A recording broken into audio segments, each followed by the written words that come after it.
Nature's avian architects are truly fascinating. Take the shoebill with its massive, shoe-shaped bill that can snatch up large fish and even baby crocodiles.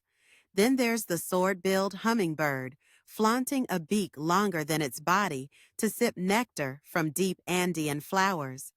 Hornbills have hefty, curved beaks topped with resonating casques, perfect for amplifying their calls and cracking open shells. Toucans sport colorful beaks that can account for half their body surface area, ideal for plucking fruit and regulating heat. Australia's pelican boasts the world's longest beak, nearly half a meter long, with a pouch to scoop up fish. Spoonbills sweep through shallow waters with their flat beaks, filtering out crustaceans and insects.